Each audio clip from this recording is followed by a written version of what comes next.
अस्सलाम वालेकुम, मैं यार रावल राठ ते तुसी वेख रहे हो वेले दी गल। पहला आखिर अज 2 हफ्तियां दी ताखीर तो बाद IG सिंध दे अगवा दी तहकीकाती रिपोर्ट पाकिस्तानी इस्टैबलिशमेंट दे सरबराह ने जारी कर दी। उन्हां दी रिपोर्ट मुताबिक जितने भी अफसरान इहदे विच मुलविस सन उन्हां दे खिलाफ कार्रवाई करन वास्ते उन्हां नूं GHQ विच रिपोर्ट करन नूं कह दिता गया है। असल दे विच तहकीकात सिर्फ मुकामी उन्हां अफसरां खिलाफ करके उन्हां नूं किसी हद तक कुर्बानी दा बकरा बना दिता जाएगा। मुमकिन है कि उन्हां नूं जिहड़ा है किसी दूसरी जगह ट्रांसफर कर दिता जाए। इस तो ज्यादा सजा मैं नहीं समझदा कि कोई दी जाएगी। फिलहाल उन्हां नूं GHQ रिपोर्ट करके बुला लिया गया है फर्दर कार्रवाई वास्ते। हुण जिहड़े सैक्टर कमांडर वालों एक कार्रवाई की गई ते कोई भी दुनिया की जिहड़ी इस तरह की एजेंसी है उसका सैक्टर कमांडर अपने तौर पर कतन कोई भी फैसला करके कोई ऑपरेशन नहीं कर सकता। उहदे वास्ते यकीनन उसनूं अपने बास की अप्रूवल लैण की जरूरत होंदी है। जिथे तक मेरा पॉइंट ऑफ व्यू है, मैं समझना वा कि साडे मोहतरम वजीर आजम जेड़े के गल करन लग्गियां मूंह दे उत्ते हथ फेर के तड़ियां लांदे ने थड़े दे अल्लाह दिते बदमाश वांगू।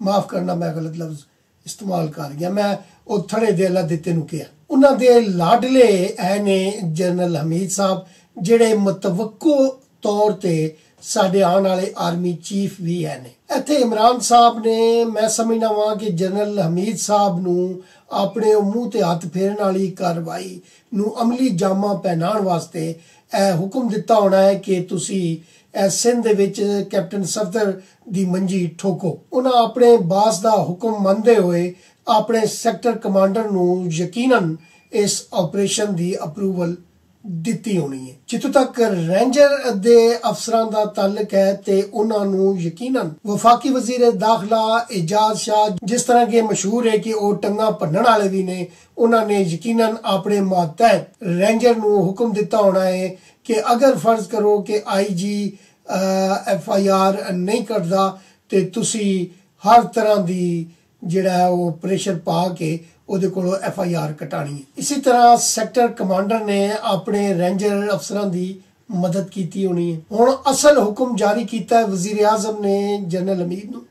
जनरल हमीद साहब ने हुक्म जारी किया होना है अपने सैक्टर कमांडर नूं, क्योंकि उन्हां दे हुक्म तो बगैर ते ਉਹ इतनी वड्डी कार्रवाई यानी एक सूबे दे IG नूं अगवा करन दा तसव्वुर भी नहीं कर सकते। ते दूजे बन्ने वजीर आजम साहब ने PTI सिंध दे लीडर हलीम आदिल शेख साहब नूं यकीनन हल्लाशेरी दिती होनी है और उन्होंने जाके थाने दे विच जिस तरीके नाल थाने दे अमले नूं प्रेशराइज किया, FIR दे मुद्दई वजों अपने भांजे नूं खड़ा किया। सो इस तो साबित होता है कि इस सारे कार्रवाई दा जिहड़ा मैन किरदार ने वो वजीर आजम सन और उस तो बाद फिर उन्हां दी काबीना दा फर्द और फिर उन्हां दे अंडर कमांड काम करने वाले जनरल हमीद साहब जेड़ी कि इस्टैबलिशमेंट दा डंडा है वो जनरल हमीद साहब ने। सो इस तरीके नाल इस्टैबलिशमेंट दे डंडे ने एक कार्रवाई पाई। होना ते चाहिदा सी कि इस कार्रवाई दे विच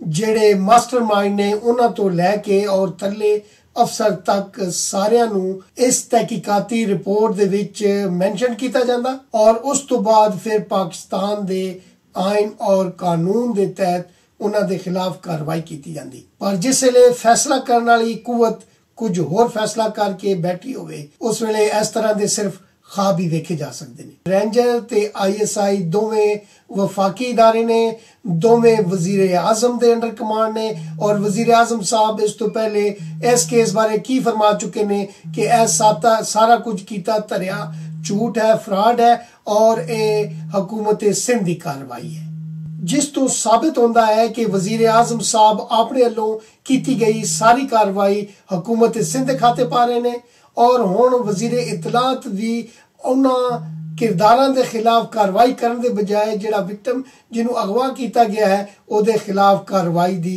आस ला के बैठा है। हुकूमत पाकिस्तान दे वजीर आजम ते वजीर इतलात वालों ਤੇ ਇਸਟੈਬਲਿਸ਼ਮੈਂਟ ਦੇ ਸਰਬਰਾਹ ਵੱਲੋਂ ਇਹ ਸਾਰੀ ਕਾਰਵਾਈ ਜੋ ਕੀਤੀ ਗਈ ਹੈ, ਇਸ ਨੂੰ ਮੱਦੇਨਜ਼ਰ ਰੱਖਦੇ ਹੋਏ ਤੁਸੀਂ ਅਗਰ ਹੈਲਰੀ ਕਲਿੰਟਨ ਦਾ ਬਿਆਨ ਦੁਬਾਰਾ ਸੁਣੋ ਤੇ ਤੁਹਾਨੂੰ ਸਮਝ ਆ ਜਾਏਗੀ ਕਿ ਡੀਪ ਸਟੇਟ ਬਾਰੇ ਉਹਨਾਂ ਦੀ ਕੀਤੀ ਗਈ ਤਾਰੀਫ ਸਾਡੇ ਉੱਤੇ ਕਿਤਨੀ ਫਿੱਟ ਬੈਠਦੀ ਹੈ। ਮੇਰੇ ਵੱਲੋਂ ਇੰਨਾ ਕੁਝ ਜੀ, ਜਿਉਂਦੇ ਰਹੇ ਤੇ ਫਿਰ ਮਿਲਾਂਗੇ। ਰੱਬ ਰੱਖਾ।